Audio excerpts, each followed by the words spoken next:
Chicken আলুটাকে সেদ্ধ করে নিয়েছি, 1 চামচ আদা রসুন আর হলুদ দিয়ে সেদ্ধ করে নিয়েছি।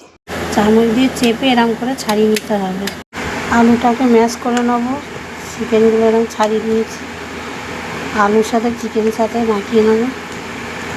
পেঁয়াজ দেব, কাঁচা লঙ্কা দেব, হলুদ দিলাম, লঙ্কা গুঁড়ো দিলাম, স্বাদ মতো নুন দিলাম, পেরি পেরি মশলা দিলাম, গরম মশলা দিয়ে দিলাম, 2 চামচ আদা রসুন দিয়ে দিলাম, দিয়ে ভালো করে মেখে নেব।